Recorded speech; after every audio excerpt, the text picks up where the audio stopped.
Hey people of YouTube, welcome to my channel where we talk about all things money. Yeah, money, that topic is very taboo and you're not supposed to talk about. But anyway, on this channel, we will. Direct payments of $600. Yeah, I know it's not $2,000 that they promised us, but it's better than nothing. Direct payments of $600 started rolling out to millions of Americans, and depending on your size of family and your income level, you can be even eligible for more. And in this video, I would like to discuss the best ways to save, invest, or spend your stimulus check. I guess a quick disclaimer before we start. If you're currently in great financial distress, you have lost your job, you don't have any steady income, then by all means, you should first take care of your basic necessities like housing, food, medical expenses, or anything along these lines. The peculiar thing about this direct payments is that they're actually rolling out to all Americans regardless of your employment status, and many of us have found ourselves in a situation where the $600 stimulus check is just a nice added bonus on top of our regular earnings.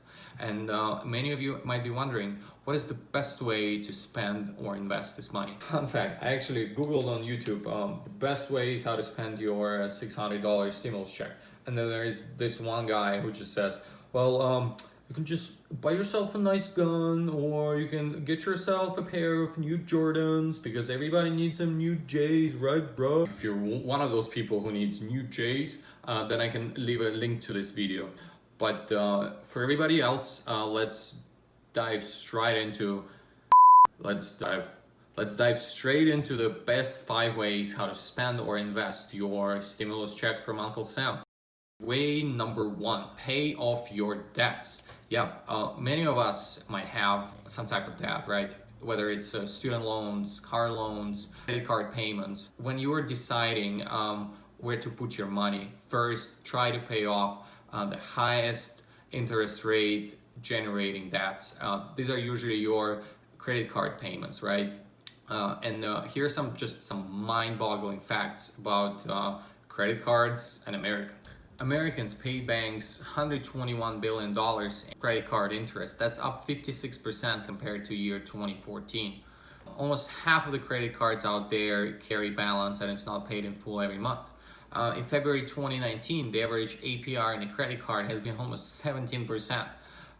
Americans carry cumulatively almost $700 billion in credit card debt that is not paid in full every month. And all the banks out there are so happy to hear and see these numbers. The average credit card balance 2019 has been almost $6,200 freaking dollars.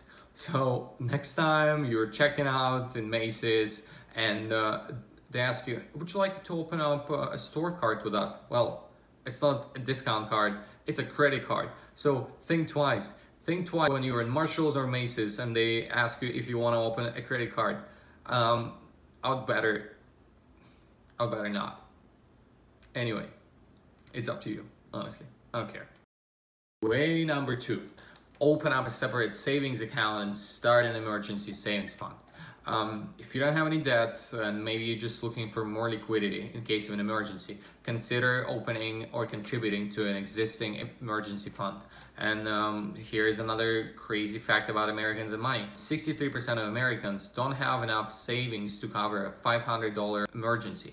So with your $600 check from an Uncle Sam, if you put in an emergency fund, you'll be way ahead, more than half of the country.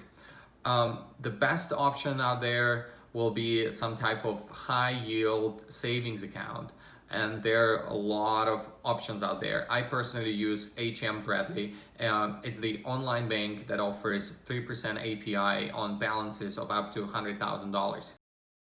All right, next on the list, bring in big guns, invest in the stock market. Yeah, you heard it right. With just $600, you can become the next Wolf of Wall Street, and you can own a share of these beautiful companies like Amazon, Tesla, Apple, Facebook, and like 3,000 others that you didn't even know have existed.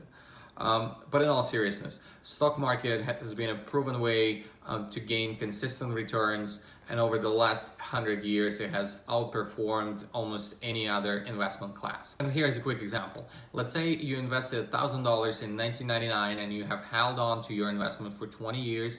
You didn't spend it on new J's, you didn't buy Bitcoin in 2019 when it was at all-time high. Oh wait, it was actually in 2017. But anyway, you get the point, right?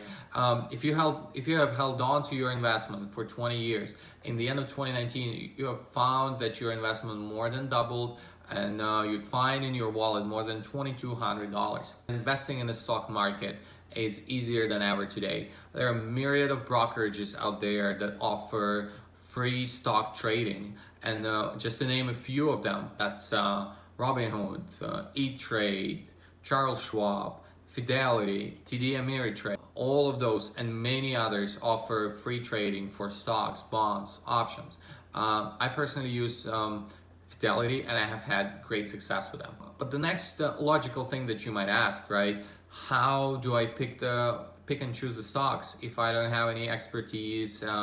If I don't have time to research, if I don't have a finance degree. And the beautiful thing in our day and age is that you can just invest in the broad market via an ETF without exposing yourself to additional risk. Some of the most popular ETFs out there that provide a lot of liquidity and diversification and let you invest in the entire market are OOO, SPY, SPAX, and FZROX. These are all very well-known ETFs that have lots, like billions of dollars invested in them. So if you would like to put your money in the market, these are probably the best ways how you can do it.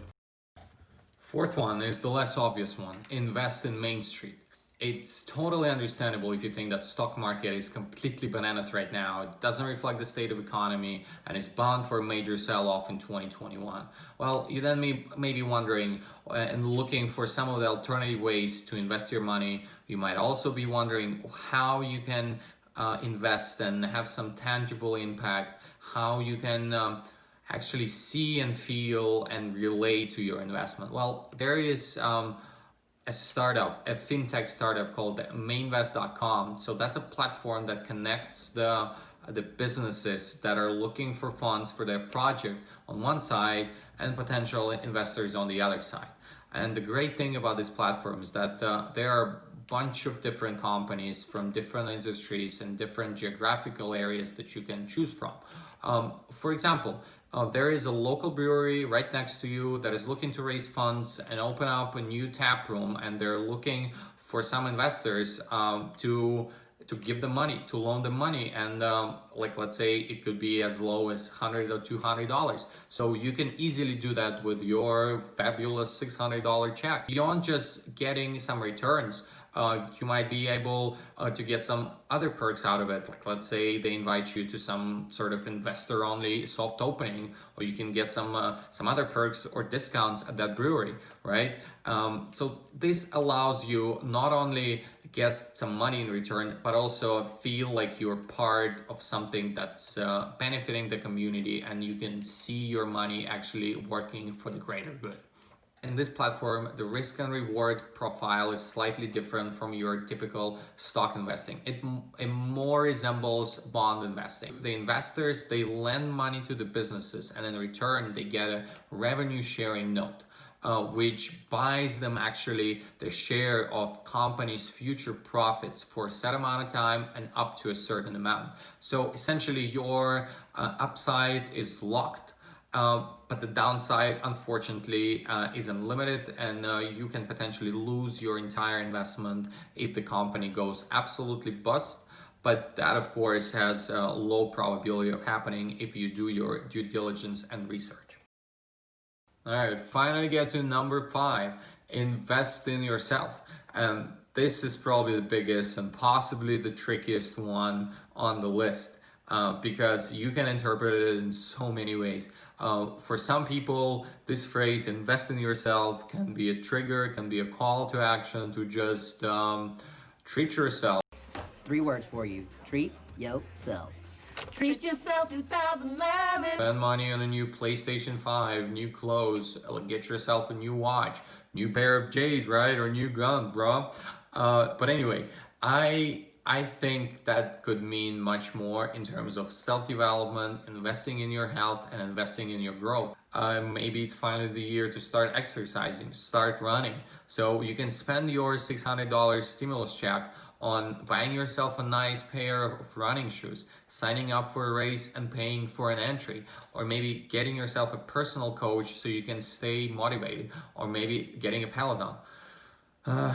Well, with Peloton, you probably need more than $600. You probably need your $600 and your spouse and both of your kids.